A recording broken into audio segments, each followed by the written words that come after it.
Hi, hello, and welcome. And we're here to look at the astrology for April 2017.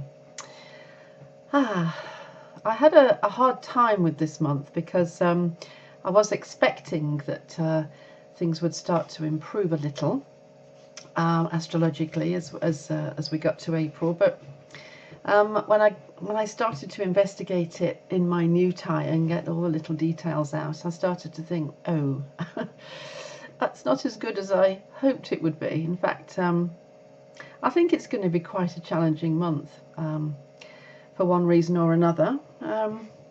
So I'll just kind of start with a few of the things that I've picked out already, and then we'll look at the main meat in it. Okay, so one of the things I think we've got to understand right from the beginning is that the early part of the month and the middle part of the month and the end part of the month are pretty similar. It's like the whole thing just goes into stasis and we just stay in this bubble for most of it. An overall impression is that we have masculine and feminine very clearly defined on two sides.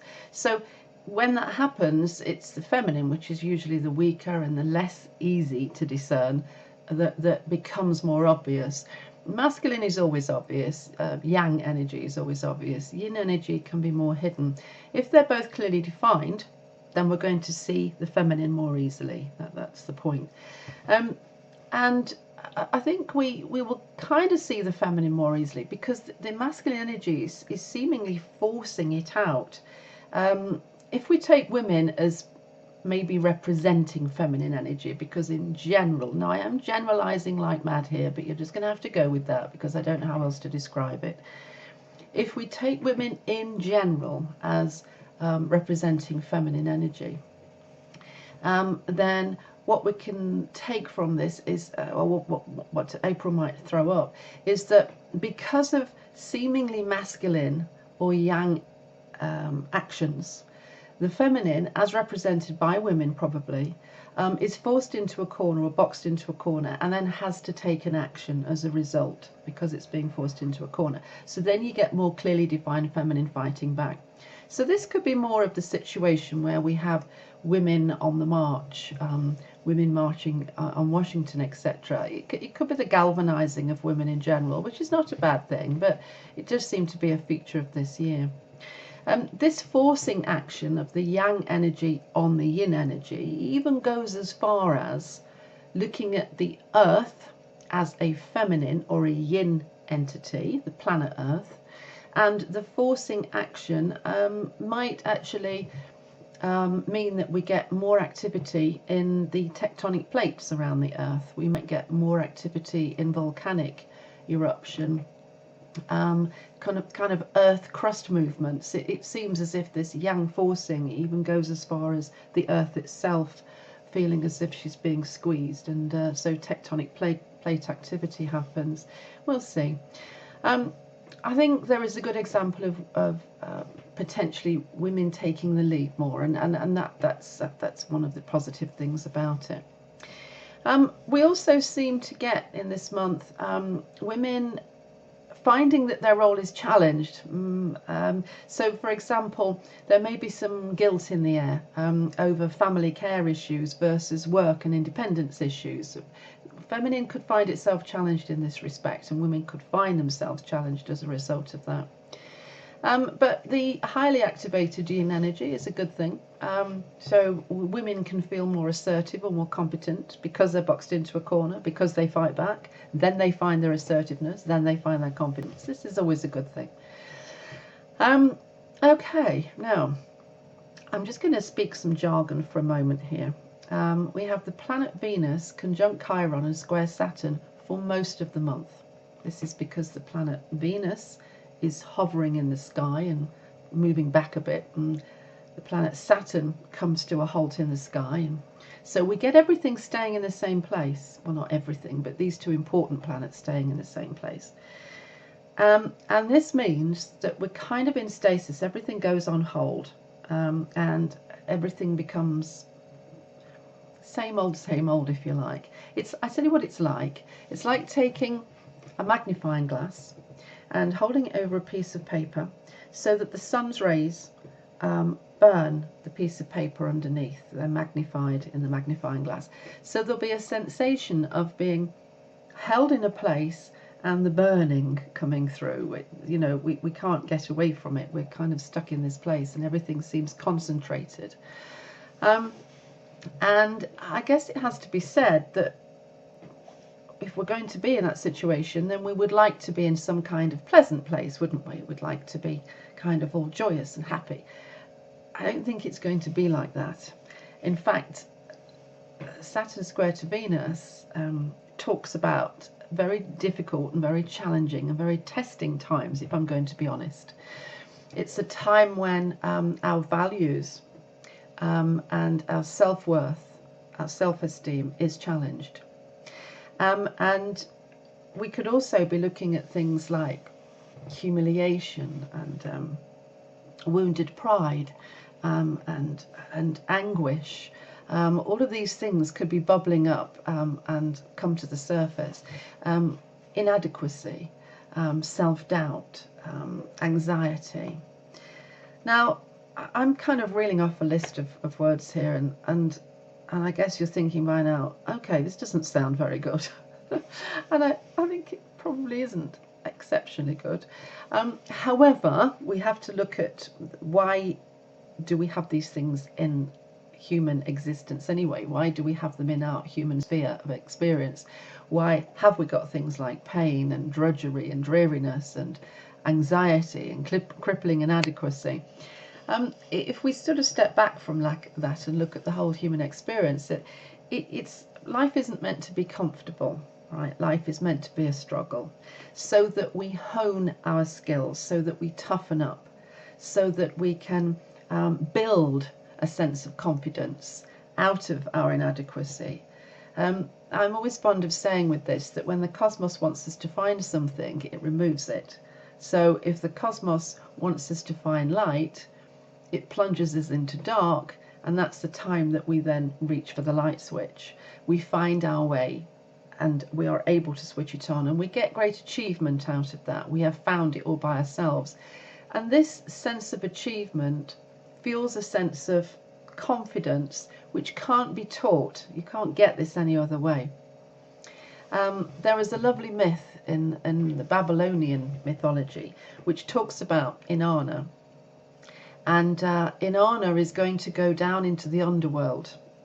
And before she goes, she briefs her manservant Enki, and she says to him, look, if I don't come back, take this phial of magical waters and come down into the underworld and sprinkle them on me, so that I might be brought back to life, and so I can come back into the overworld again.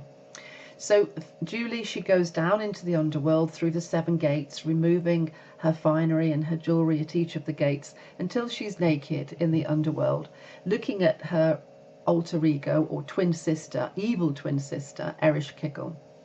Now, Babylonian myths are never kindly, and they're not very sweet, so they're quite brutal. So what happens next is Ereshkigal kills Inanna and hangs her on a meat hook. Okay, this is a Babylonian myth. Anyway, so that's it. But Enki realizes that she's not returning, so he goes down into the underworld and he sprinkles Inanna with the waters of life. So she leaps off the meat hook and she's filled with confidence and new life.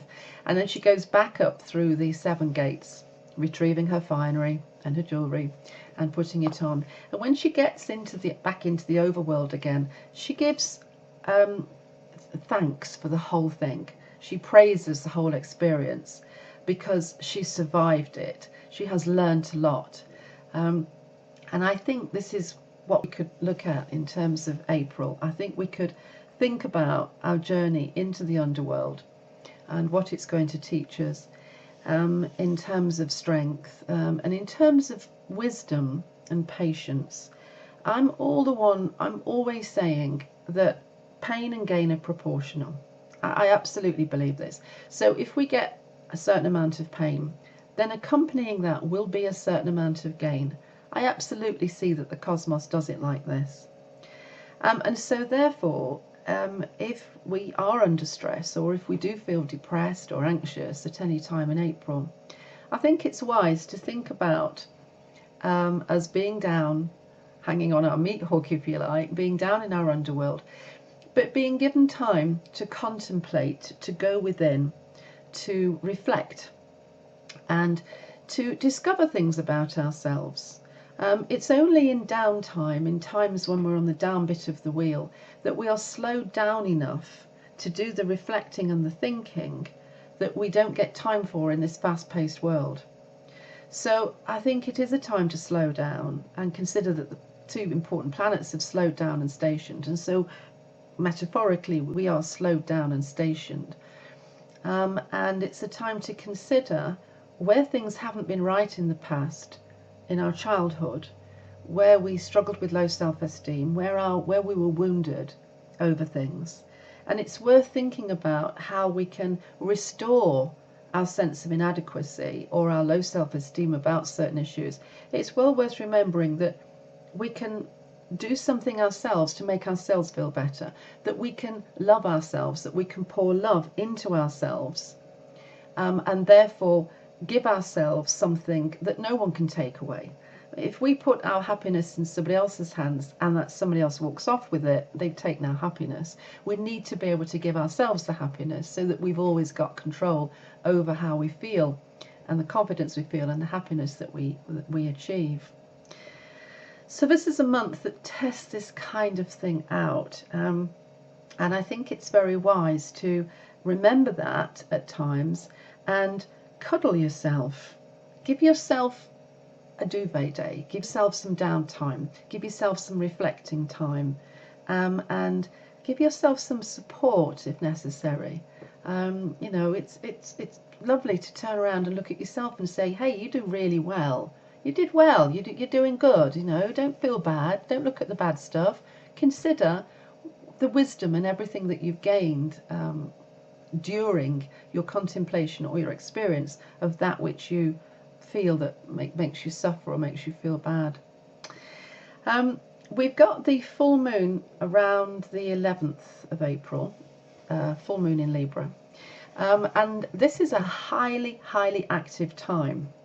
Now, I would say this is an antidote to the slow, maybe lower depression time of the rest of the month because it's highly active. However, I think it just means that relationships are highly active and highly volatile. Now, this energy around that full moon is very active, and so you can harness it and you can infuse yourself with the activity, with the dynamic energy and the movement. But you're going to have to be careful because it is very volatile, and relationships at this point could be the vehicles in which this energy activates all over the place, and that could cause rows and cause issues. So it might be a time of activity, but I'm not sure it's going to be exactly the sort of activity we want if we're not careful. I think we have to look upon that full moon in around the 11th of April as being a time when we've got to manifest, when we've got to magic stuff in, when we've got to have our wish list very clearly to hand with everything written down we want. And I mean written down and numbered and clear with what you want, because if you don't, then how is the cosmos going to know what to give you? I mean, if it turns up, if the cosmos gives you a flock of sheep, then how does it know not to if you haven't clearly requested what you do want? I mean, if you don't say, I want money and I want to get this promotion at work, then the cosmos doesn't know. It'll give you the flock of sheep because that was a highly prized thing in old biblical times. Anyway, so we've got to be very clear with our wish list and our manifesting and our co-creating around that full moon on the 11th. But for the rest of the month, a reflective month, sometimes a challenging or difficult month. If you are having a difficult time, don't forget I'm here. Book a reading with me. We can sort stuff out, get to grips with it, turn it into some positives, get out everything that needs to be gotten out, and formulate a real healthy and useful plan for the future. So I think that would be a useful thing to do if you are feeling down. Okay, I do hope that was useful, and I so wish all of you the best and most peaceful month. I really, really do. I hope that you get lightly through this, that your time on the meat hook is nothing, and that you rush straight back out into the overworld again going, ha, piece of cake. I really hope that that happens to you, and your loved ones. That would be lovely to think. But you know what to do if the wheel comes off and it doesn't quite work out like that. Okay, thank you. Speak soon. Bye.